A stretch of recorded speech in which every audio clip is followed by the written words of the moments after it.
decision. The 51-year-old hurler is coming off back-to-back national championships at UConn. The number one priority for the Dallas Mavericks is to figure out how to check Boston Celtics backup center Kristaps Porzingis. Porzingis was a major factor in Boston's 18-point win Thursday night in Game 1 of the NBA Finals. Porzingis had 20 points, 6 rebounds, and 3 block shots in 20 minutes off the bench. Game 2 is Sunday in Boston. No debates, no speculation, just the info you need.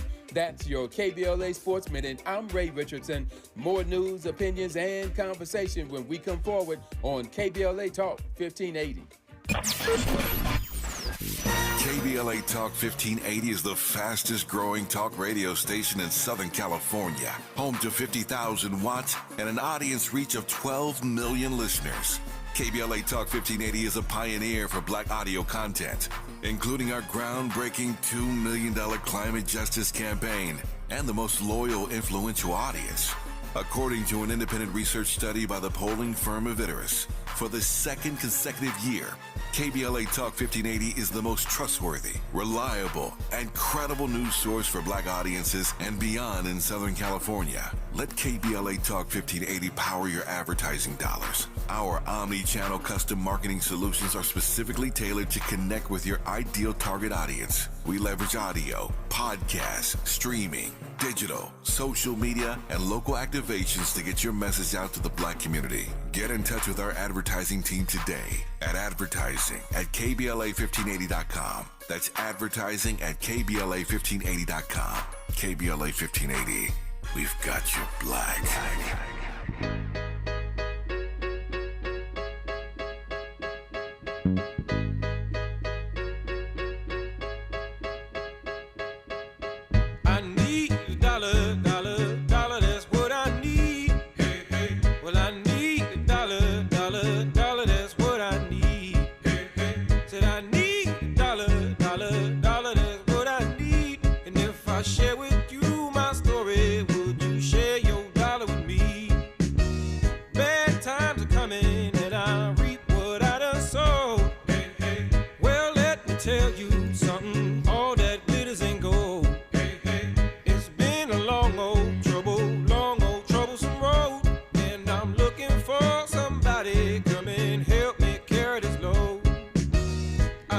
Reparations.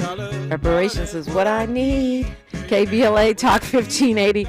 I am honored to have our next guest on this conversation. It is Freedmen Fridays. We do it every Friday around here talking about reparations. The idea is to have a comprehensive conversation, all comers, all philosophies, all activists welcome, as we strive to educate ourselves about what's happening in the space, what has historically been going on, and the progress that is happening right now, including how we can be part of that progress, how we can counterbalance and counteract some of these terrible arguments against reparations, and what reparations really means. All that is on the table. Really excited to have a member of the a former member, I guess their work is wrapped, of the California Reparations Task Force. He's senior counsel at Dominique Tamaki, LLP, and before 2021, he was the managing partner. For over 40 years, he specialized in providing value-driven legal counsel to entrepreneurs, privately held companies, and nonprofit organizations, and he has been named a super lawyer for 19 years straight. That's pretty amazing. From 2004 to 2022. Attorney Don Tamaki, good morning. Good morning, Dominique. Thanks for that promotion ad. Didn't have to do that, but appreciate it. Well, okay, I could see why you're also known for being your ethics and your the way you deal with the law, something that, based on what we're seeing in our U.S. Supreme Court, we certainly could use more of, so it's much appreciated. Governor Newsom appointed you to be on the California Reparations Task Force, and you invested a lot of time and energy into this, but your own background, your own work, Korematsu versus the United States, your own work as an activist and as an attorney, I imagine, is what prompted this. Tell me how you see that.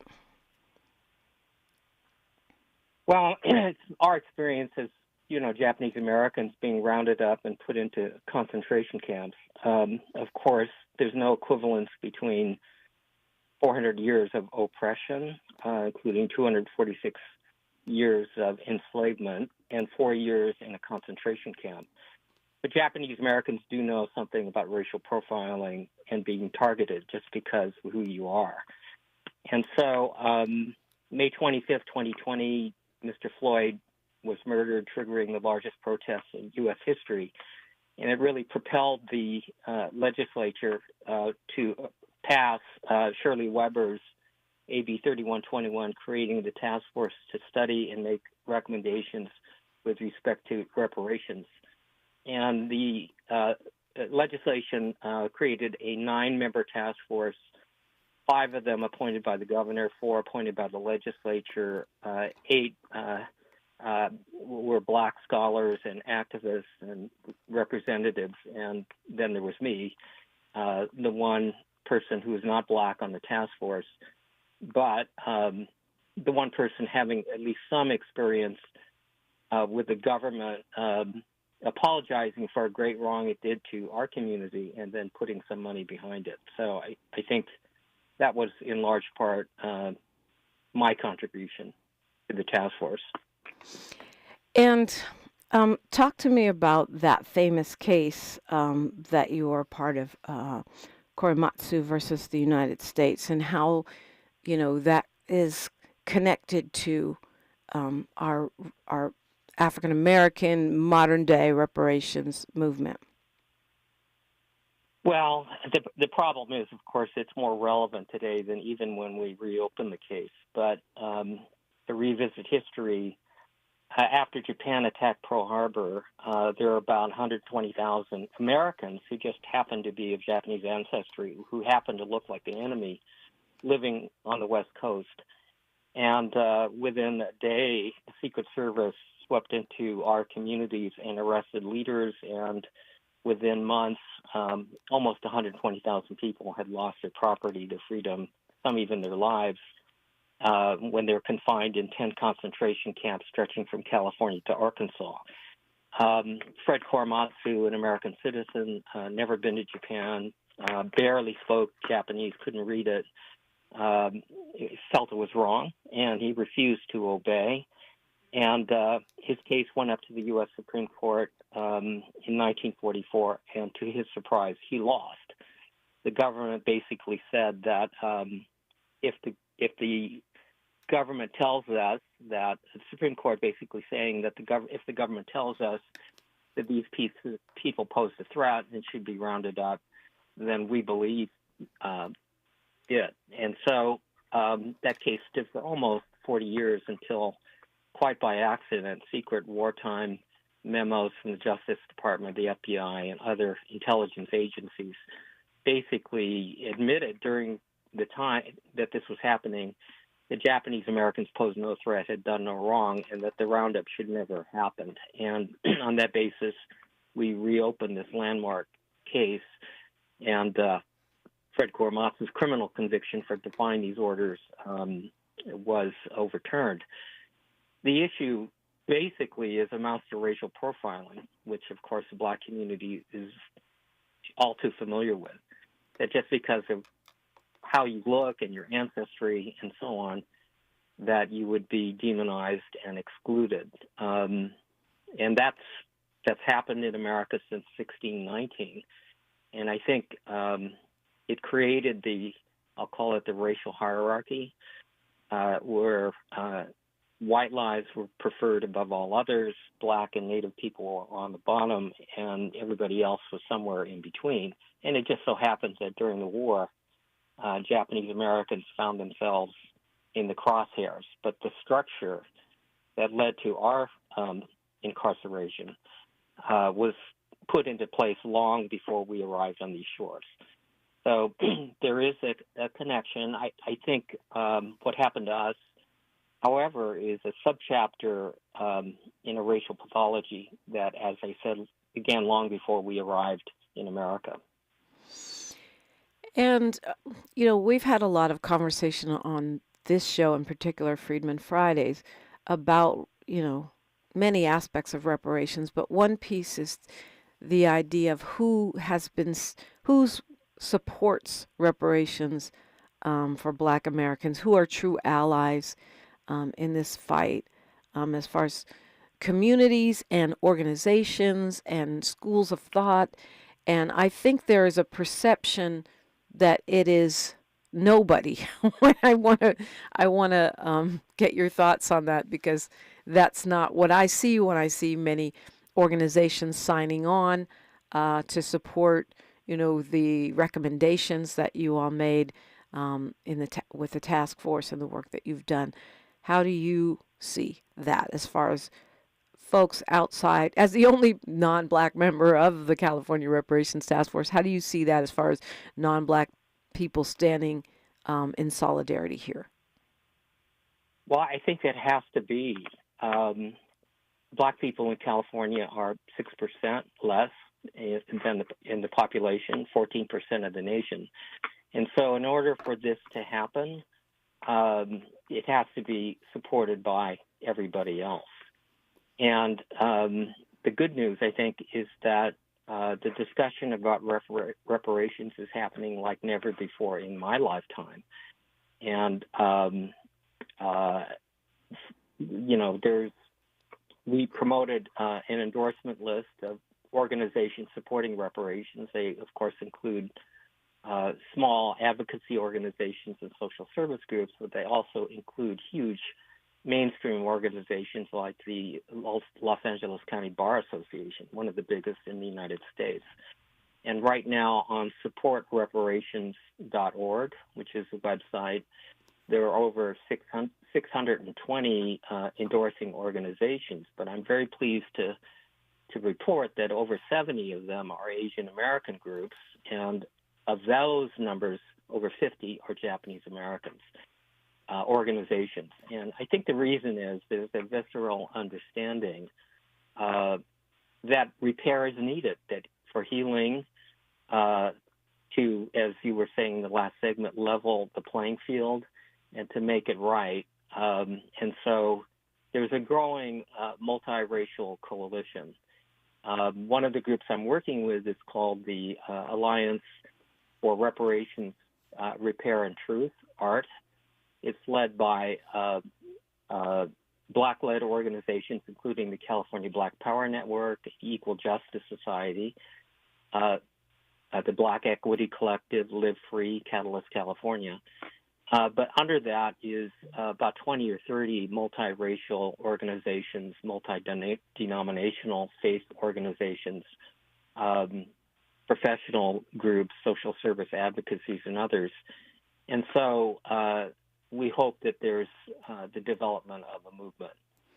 When you talk about these 70 Asian groups that have signed on, formally signed on in support of reparations here in California, reparations for Black people, and 50 of those being Japanese groups, I don't know how much you participated or talked to folks in terms of getting people on board, but I'm wondering, how was it tough to get people to sign on? Were they enthusiastic about it? Like, as far as the extent of your knowledge of or interaction with some of these groups that are supporting, what was that process? What was the vibe, for lack of a better word? Well, they're eager to sign on. After the roundup, in particular of Japanese Americans, people were so traumatized by what had happened. This include my mother and my father and their extended families, that they didn't talk about it for almost 30 or 40 years. And it was the next generation who raised this issue. And this was really prompted by the Black civil rights movement. And there was a sense that this had happened in a very similar way to the centuries that had occurred in demonizing Black people. And so there was a growing movement. It took 20 years, But in 1980, legislation was passed in Congress to create a commission to study what happened. And then 8 years later, in 1988, Congress passed the Civil Liberties Act of 1988, which provided for an apology and financial atonement of $20,000 per surviving internee. In other words, for those who were incarcerated who are alive at the time the bill passed, they were eligible for some sort of financial repair. Didn't come close to what their actual losses were, but it was a meaningful amount. It wasn't like, here's $1 and we're sorry.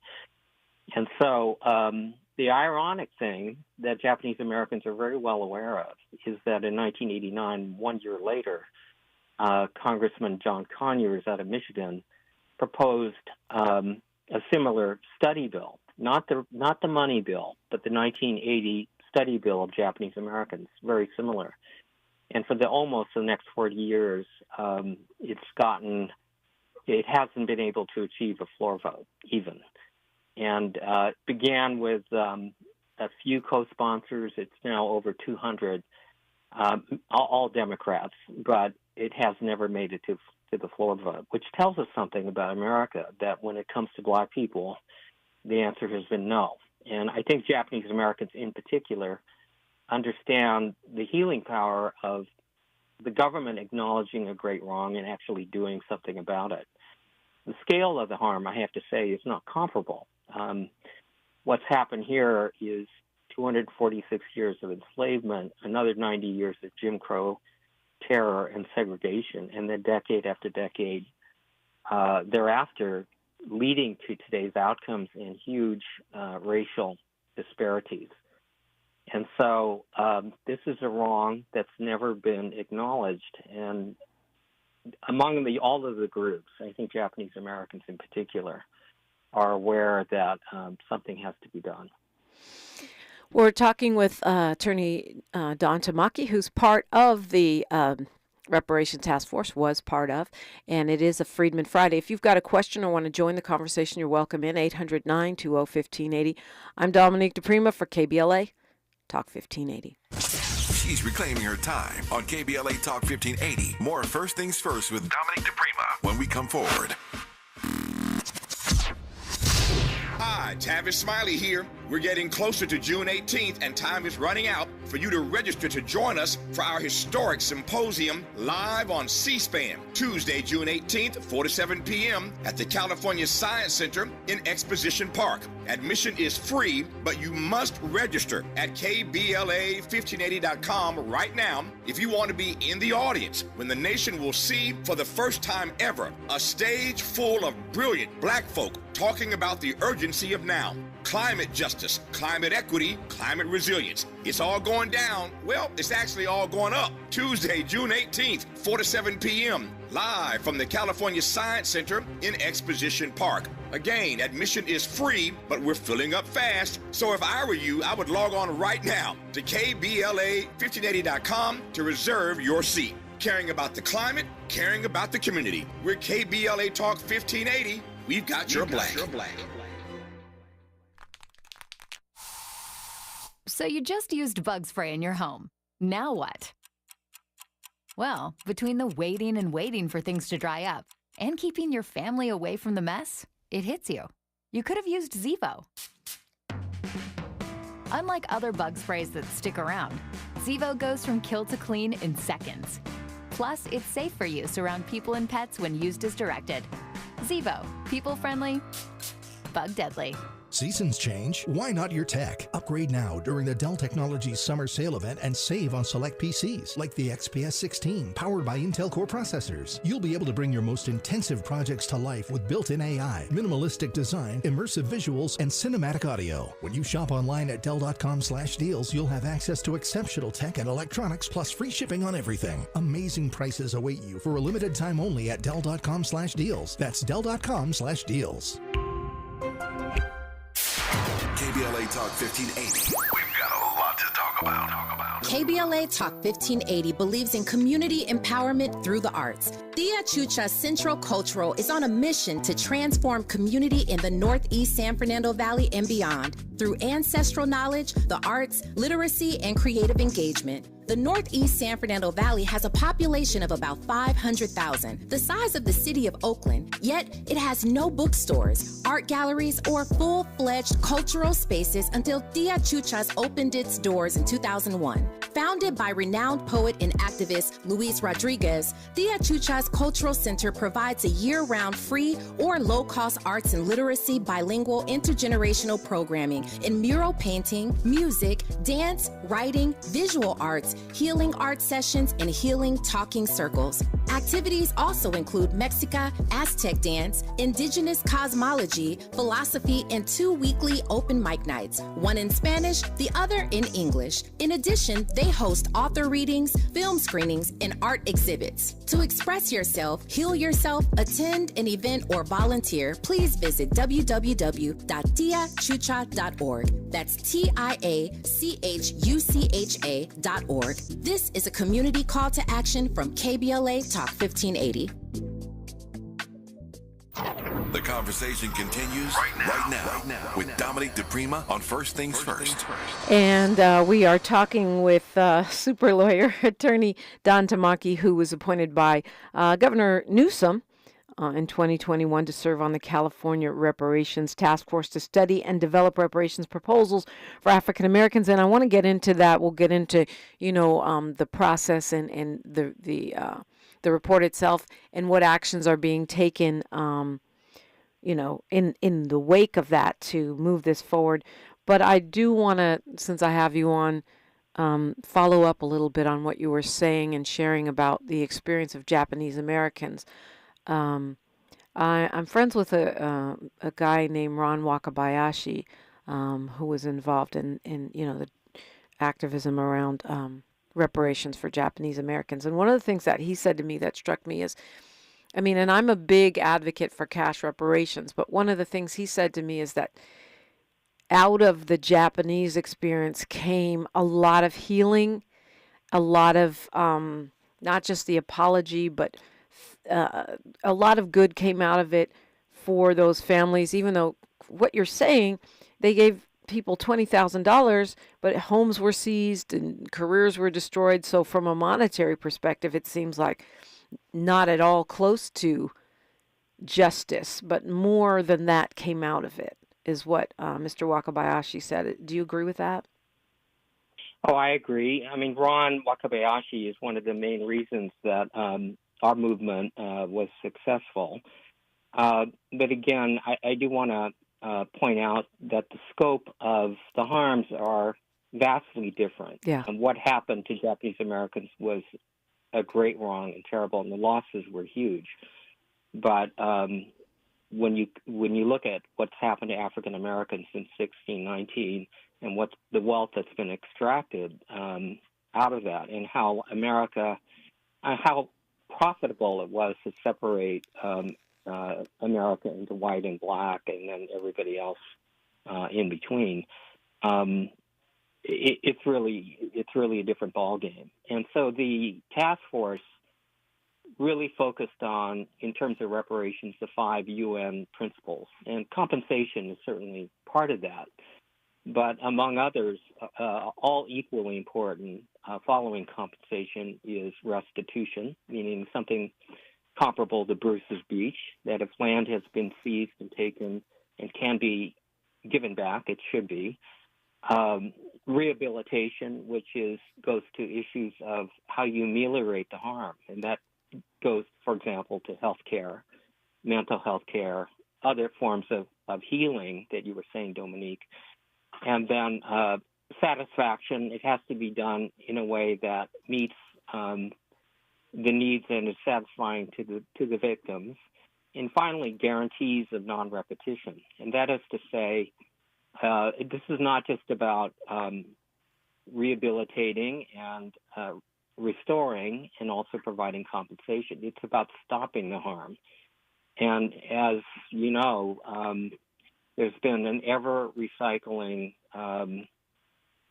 forms of exclusion in one way or the other. Yes, slavery ended in 1865, But the South and then the rest of the country was determined to reinstate laws in ways that's close to exclusion and that culture and heritage as possible. And so what followed in the centuries and the decades to follow was more of the same in one way or the other, and then it's led to today's horrific outcomes. So in addition to all of those things about compensation and restoring, equally important is stopping the harm from continuing to turn forward. And so for Japanese Americans, yes, it was very meaningful and important to acknowledge the harm. I know many families that although they received monetary compensation, the thing that got framed on the wall was the apology. And so as compared to Black Americans, the history has been so erased and so suppressed, and the story's been so untold that to even shine a light on what happened is critical. And so the task force in June of 2023 issued this groundbreaking 1,100-page final report, and 500 pages of that is the history of what had happened, and it incorporates the latest research and scholarship over the last 10 years. Some of it is just recently discovered, like, for example, Tulsa. The 300 that were killed in the section of Greenwood called Black Wall Street, that story is just being told today. It's quite unbelievable that this happened, and nobody knows about it, or very few. And one of the more alarming things about the final report is that Tulsa wasn't the only one. Our history is littered with what had happened, and not only in Oklahoma and other states, but certainly some of those atrocities occurred in California. Yeah, and that's the part that I think is also especially important here. We only have 30 seconds till news, traffic, and sports, so we'll continue on the other side. But we constantly hear, well, California wasn't a slave state. Why should you even be talking about reparations? And certainly you've made that point right here in unpacking the task force's 1,100-page document. It sounds like we can cite several examples of why that is actually not true. Talking with Attorney Don Tamaki and you on KBLA Talk 1580. KBLA Talk 1580 is an intervention. When we come forward, includes you. KBLA Talk 1580, turning pain into power. We welcome you on into a Friday. I'm Mike Moore. Now, here's the latest from the Black Information Network. Former President Trump is returning to Southern California today. He'll attend a fundraiser in Beverly Hills and another one tomorrow in Newport Beach. His first stop in San Francisco yesterday was met with supporters and protesters. Trump reportedly had the visits planned before being convicted in his hush money trial last week. Reactions among the community and state lawmakers to the election of Letitia Verdon to South Carolina's Supreme Court have been mostly positive. State lawmakers unanimously elected Verdon to the state's highest court Wednesday to replace Justice John Kittredge. She'll succeed Chief Justice Don Beatty when Beatty retires this summer. Beatty is the only black justice on the court.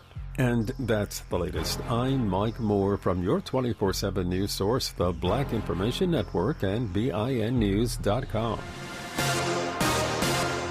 Hi, I'm Kyle at Blindster.com. Shopping for new blinds? At Blindster, we offer over 50 different blinds, shades, and shutters at low prices, custom made for your windows, and shipping is free. Shop at home and order 10 free samples of any product before you buy. Blindster.com. This is the KBLA Sports Minute with Ray Richardson. Connecticut men's basketball coach Dan Hurley is in Los Angeles today to meet with Lakers owner Jeannie Buss and GM Rob Pelinka. Hurley has emerged as a front runner to get the Lakers head coaching job. Hurley has yet to say if he wants the job, but contract talks have already started. Hurley told the UConn administration on Wednesday he would like to talk with Lakers management in person before making a decision. The 51-year-old Hurley is coming off back-to-back national championships at UConn. The number one priority for the Dallas Mavericks is to figure out how to check Boston Celtics backup center Kristaps Porzingis. Porzingis was a major factor in Boston's 18-point win Thursday night in Game 1 of the NBA Finals. Porzingis had 20 points, 6 rebounds, and 3 block shots in 20 minutes off the bench. Game 2 is Sunday in Boston. No debates, no speculation, just the info you need. That's your KBLA Sports Minute. I'm Ray Richardson. More news, opinions, and conversation when we come forward on KBLA Talk 1580. If you say you care about the community, you have to also care about the climate. We're KBLA Talk 1580, and we've got your black. KBLA delegation, that's us. Well, listen, summer is almost here. I think it's like 2 weeks away. But anyway, if you're not feeling like yourself lately and your weight loss dreams are getting nightmarish, if you've been chasing 20 pounds for 20 years, then it's time for D-Herbs. D-Herbs Full Body Cleanse is a natural cleansing regimen that can help you lose those pounds. The Full Body Cleanse will also boost your immune system and improve your digestion. And you can stop chasing those 20 pounds and get yourself into a holistic, healthier, all-around lifestyle. To reboot your system and lose that weight, go to dherbs.com and order your full body cleanse, or you can call them 866-434-3727. Mention KBLA 1580 and get 10% off your order. dherbs.com. Experience healing. Medicare Fraud Prevention Week focuses on the actions everyone can take to prevent Medicare fraud, errors, and abuse. Learn how to protect yourself and your loved ones by joining the Senior Medicare Patrol, or SMP, for Medicare Fraud Prevention Week, June 3rd through the 9th. Learn more at snpresource.org or by calling 1-877-808-2460. Become a U.S. citizen with the help of the Los Angeles Public Library. Get free and confidential information on immigration and citizenship. Visit lapl.org/NAI to find your nearest library, or call us at 213-228-7390. That's lapl.org/NAI or 213-228-7390 and start your path to becoming a U.S. citizen with the help of the Los Angeles Public Library. Call 213-228-7390 or visit lapl.org/NAI. My friends swim no matter the season, but my moderate to severe plaque psoriasis can sometimes take me out of the moment. Now, thanks to Skyrizi and clear skin, count me in. With Skyrizi Risankizumab Riza, a prescription-only 150 milligram injection for adults who are candidates for systemic or phototherapy. 3 out of 4 people achieve 90% clear skin at 4 months. Don't use if allergic to Skyrizi. Serious allergic reactions and an increased risk of infections or a lower ability to fight them may occur. Before treatment, your doctor should check for infection and tuberculosis. Tell your doctor if you have an infection or symptoms such as fever, sweats, chills, muscle aches, or cough, or if you plan to or recently received a vaccine. Thanks to Skyrizi, there's nothing on my skin, and that means everything.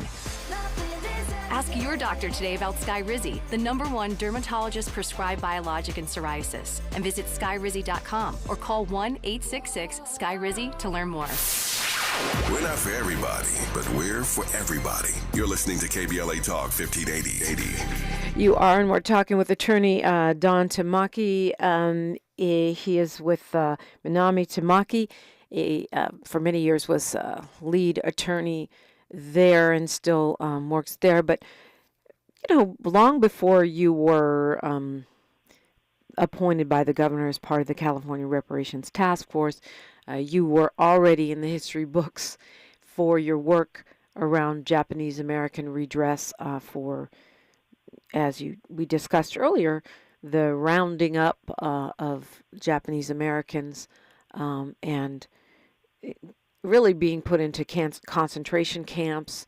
All of these things are in your own family. It's not theoretical for you. It's something that represents generational trauma for you and your family.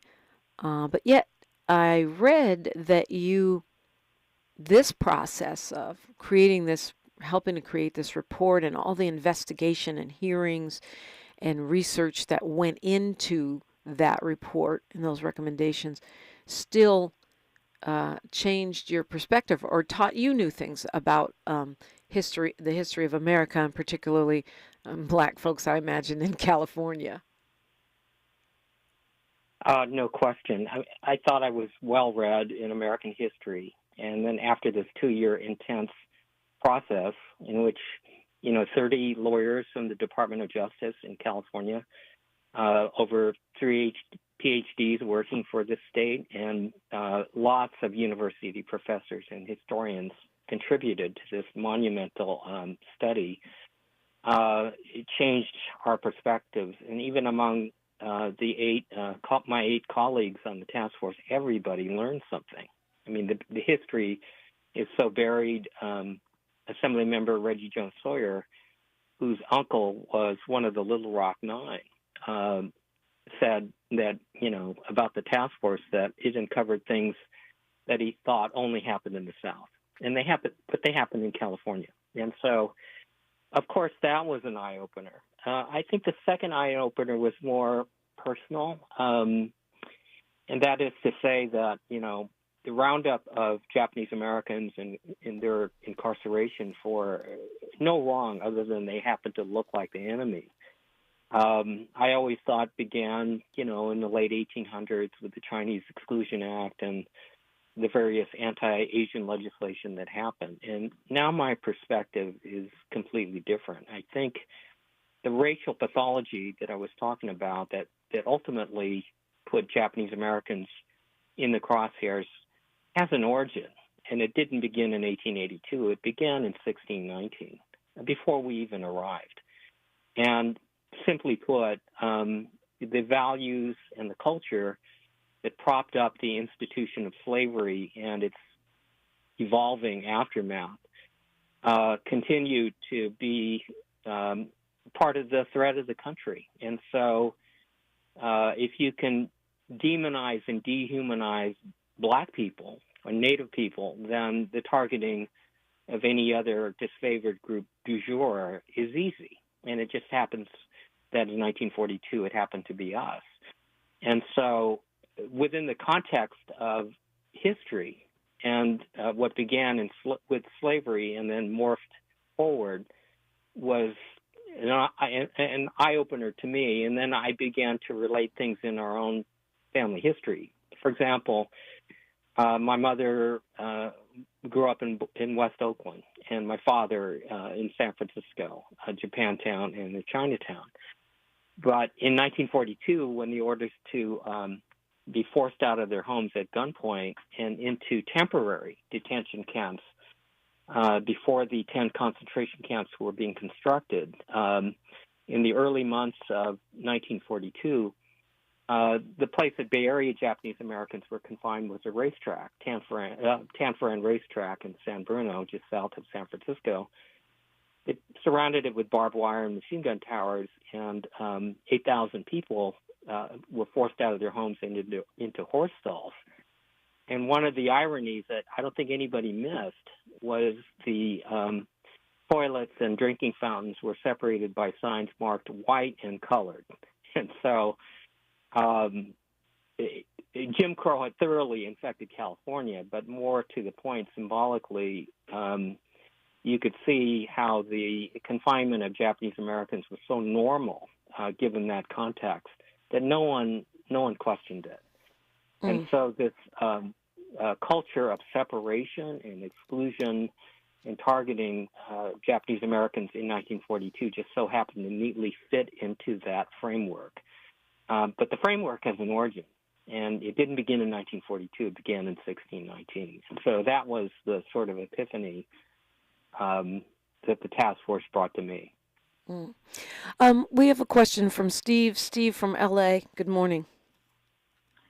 Good morning to you all, and thank you, sir, for the wonderful work that you did to reverse the shameful Supreme Court constitutional history in the Korematsu case. My question is this, and I'll try and keep it short because I'm a retired lawyer and you know how we are.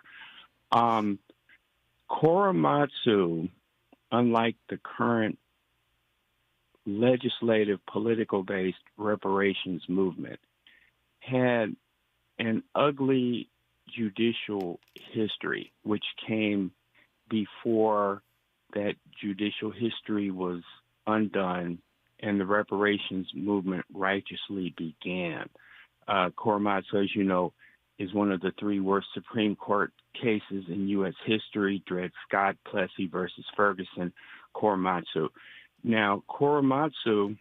Okay, I need the short version, as you promised, if you would, because Do you think that the lack of a judicial springboard hurts the pursuit of reparations, in that its pursuit now is largely legislative and political and not coming off of a judicial undoing? That's my question. It's a great question. Thank you, Steve. Well, I'm not sure this answers your question, Steve, but as every high school student should know, there are three branches of government, each supposed to be co-equal, and each supposed to be a check and balance on the excesses of the other in the enforcement of justice. So there's the presidency, there's the legislative branch, which is represented in Congress, and then there's the judiciary. And when all three of those fail, as they did in 1942, then the roundup and the vilification of a targeted group is easy. The problem is with African Americans is that the whole system has supported the exclusion right from the very beginning. And intermittently, the courts have intervened to provide some measure of justice, as they did in the 60s and so on. But because of the process and if the culture basically doesn't support that, then these gains become reversed, as we're watching right now. And so it's not just the courts that are flipping in the other direction under the guise of Make America Great Again, but it's all the other two branches have as well. And so we're retrogressing backwards. And in many of the states, for example, the effort is to actually limit the teaching and the understanding of that history. We're seeing it most in Florida and in Texas, but in 37 states have adopted new measures about regulating about how teachers teach about what happened, American history.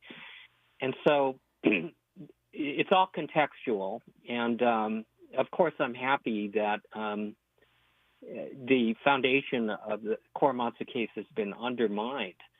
But I'm disheartened, of course, as the prior segment, you're talking about the Freedom Fund and the declaration that grants directed toward ameliorating the harm are suddenly cast as discriminatory. Affirmative action is another one in the Harvard affirmative action cases. So it's an ongoing battle. I don't know if that answers your question, but those are my observations. Well, and I know that work has been done, in the courts. People like Charles Ogletree and others have done that work, and it has not come out favorably so far. Even if you look at what's happened with the Black Wall Street in the courts, in which you're really talking about restitution, not even reparations. The courts have not looked favorably on the cause of reparations. So it seems like you have to keep trying, and you go where it works. I think that the key is changing the culture. Now, that seems daunting in terms of belief systems, but it certainly has been done before. And unless we shine a light on the truth and unbury it, the other narratives begin to take over. So, for example, on reparations, there are mainly 5 opposition arguments that people see one way or the other, in one form or another. And they are, it's too late. Reparations is all about slavery. Slavery is a bygone era, and this is too late to do anything about. Well, the answer is no. Slavery began the process. but then it evolved well into the 20th century in different forms of exclusion, leading to the outcomes we now have in the 21st century. Another argument is it's unwarranted. You mentioned, the argument that California was not a slave state. Well, actually, between 1,500 and 2,000 enslaved people were brought into the state during the gold rush. And beyond that, California was complicit with slavery. It passed two versions of the Fugitive Slave Acts that allowed black people to be chased down and deported back to the South, even though they'd been living in the free state of California. It became then a leader in racial exclusion, in redlining. By 1940s, 80% of the homes in Los Angeles had deed restrictions barring the entry of black families. Between 1935 and the 1950s, about $120 billion of federally insured cheap loans, which created the middle class, were made available. But 98% of those loans went to white families. And that trend just simply continued. So the argument that it is unwarranted and this is all about slavery is not accurate. Another argument is it's too much. The government cannot afford this, and characterizing it basically as all about compensation. And it isn't. It's certainly compensation, but it's everything else. And the cost of doing nothing, as what's happened so far, is astronomical, whether it's measured in loss of productivity, black people having 7, almost 8 years shorter life expectancy, health issues, houselessness, and so on. The cost is enormous to do nothing. And it reminds me of the bumper sticker that teachers used to put on their cars saying, if you think education is expensive, try ignorance. And the cost of doing nothing is just off the charts. Another argument is certainly what about this group or that group that have also suffered discrimination? But it's kind of been a proxy argument, basically saying that if we can't solve for everyone all at once, all at the same time, then we're not going to solve for anyone. And I think the last of the favorite arguments is it's not my fault. This is not, I wasn't an enslaver. I didn't discriminate against anybody. Why should I, as a taxpayer, have to pay for this? And this is not about individual harm against one, against another. It's about state-sanctioned exclusion that went on for centuries. And because of that, there's a societal debt here. And we pay for societal debts all the time. Like climate change is going to cause and is causing enormous harm. This is probably most generated by the fossil fuels industry, oil, but we're all going to end up paying for it. And it's a societal obligation that everybody takes on because they're a member of this society, and whether it's human-caused wrongs, toxic pollution, or natural disasters or wars. The war in Afghanistan was 20 years, $2 trillion. That's over $300 million a day for 20 years. And whether one agrees with that or not, we're all ending up being part of it. Yeah. And it is the nature, or public works projects or other good things that happen. And so for the harms of this magnitude, really, these are societal obligations and not individual, one person against another. When we come forward, we'll get some closing arguments, LOL, from Attorney Don Tamaki on a Freedmen Friday, exclusively on KBLA, Talk 1580. More of First Things First with Dominique DiPrima when we come forward. I'm getting vaccinated with Prevnar 20, a Pfizer vaccine. So am I, because I'm at risk for pneumococcal pneumonia. If you're 19 or older with chronic conditions like asthma, diabetes, COPD, or heart disease, or are 65 or older, you are at increased risk for pneumococcal pneumonia. Ask your doctor or pharmacist about Prevnar 20, pneumococcal 20-valent conjugate vaccine. It can help protect you against pneumococcal pneumonia in just one dose. Even if you've already been vaccinated with other pneumonia vaccines, Prevnar 20 may help provide added protection. Prevnar 20 is approved for adults to help prevent infections from 20 strains of the bacteria that cause pneumococcal pneumonia. Continued approval may depend on a supportive study. Don't get Prevnar 20 if you've had a severe allergic reaction to the vaccine or its ingredients. Adults with weakened immune systems may have a lower response to the vaccine. Side effects include pain and swelling at the injection site, fatigue, headache, muscle, and joint pain. For full prescribing information, please call 1-855-213-2138 or visit Prevnar20.com. Looks like Bobby needs a ride again. Grab the keys. Let's take our auntie to the swap meet. Grab the keys. Whether you're giving rides or hauling gear, do it all in a Chevy SUV. Head to your local Chevy dealer, where well-qualified buyers get 1.9% financing on all 2024 Malibu, Colorado, Blazer, Equinox, Trailblazer, and Traverse limited models. Chevrolet, together, let's drive.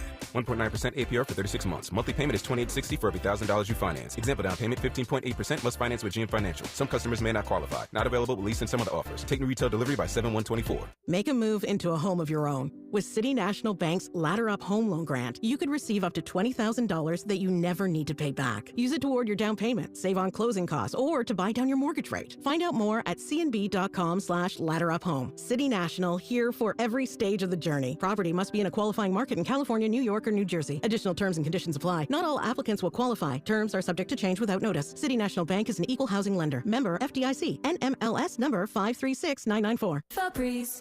So my home is also my office. And before I can focus, every room's gotta be clean. That means tidying up, then spraying my Febreze Air Mist. Ooh, that's fresh. Febreze Air Mist scents are all high quality. They fight any weird funk, and they give my air an instant boost of freshness. So not only does my home smell good, I feel good too. After I Febreze, it's time to start my day. Breathe happy, Febreze. La la la la la. Your ancestors' favorite radio station, and your favorite morning show host. Let's get back to Dominique DiPrima right now. Right now, we're talking with Attorney Don Tamaki, who is part of the California Reparations Task Force, part of the team that generated that 1,100-page final report along with recommendations. By the way, for those of us who are slow readers, there's a 60-page summary, and there are also various folks that are reading and studying this in different various groups to get our minds around it little by little.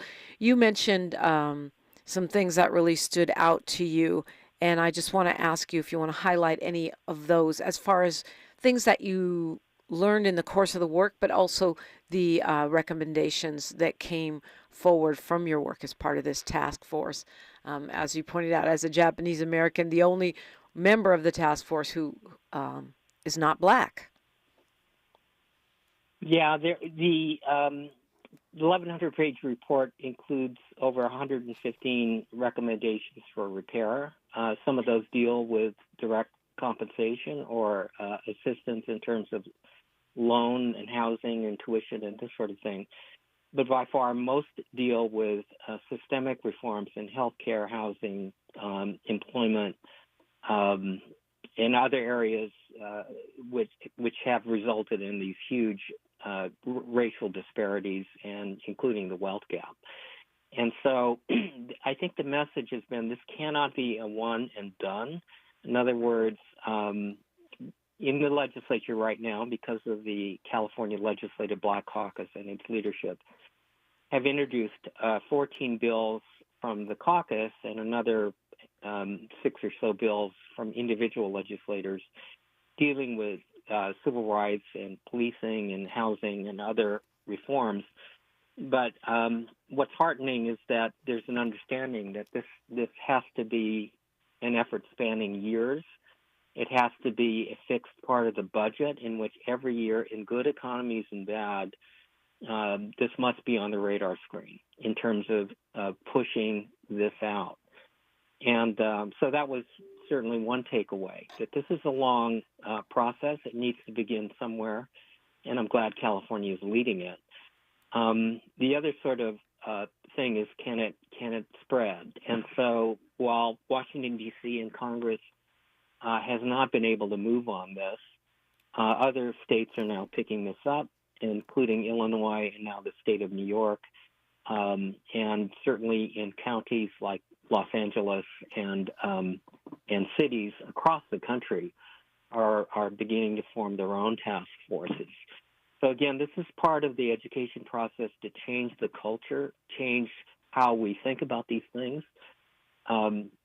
Define reparations as being not just about money and compensation, but about everything that's churned out these huge inequities in the first place, and what we as Americans need to do in preserving our democracy, to fix this.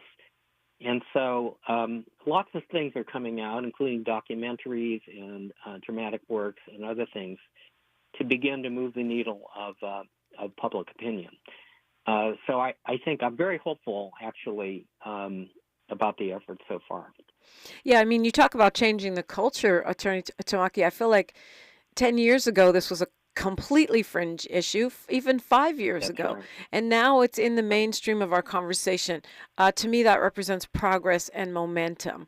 How do you see it, and how do you tie that in with the efforts that you're part of right now to keep this momentum going?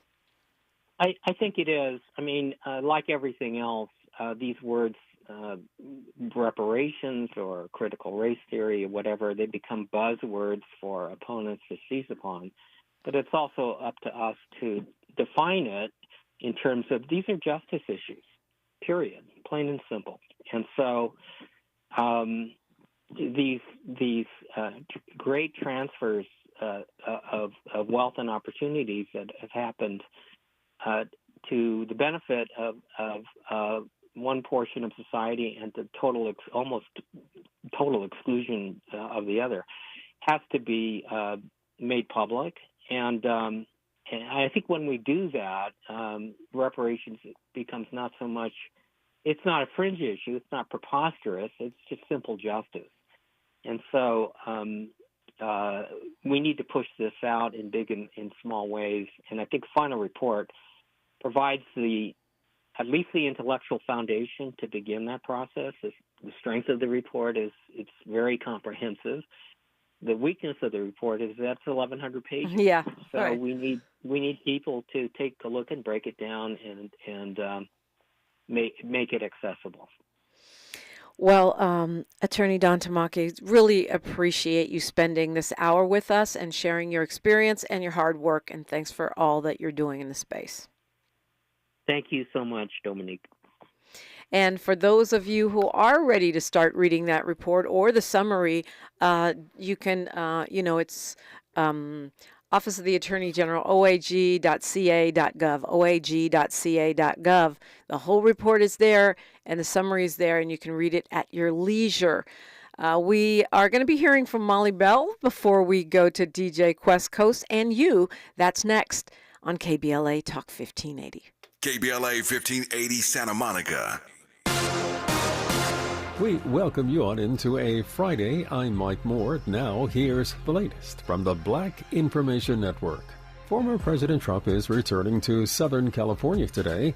He'll attend a fundraiser in Beverly Hills and another one tomorrow in Newport Beach. His first stop in San Francisco yesterday was met with supporters and protesters. Trump reportedly had the visits planned before being convicted in his hush money trial last week. Reactions among the community and state lawmakers to the election of Letitia Verdon to South Carolina's Supreme Court have been mostly positive. State lawmakers unanimously elected Verdon to the state's highest court Wednesday to replace Justice John Kittredge. She'll succeed Chief Justice Don Beatty when Beatty retires. Windows and shipping is free. Shop at home and order 10 free samples of any product before you buy. Blindster.com. This is the KBLA Sports Minute with Ray Richards.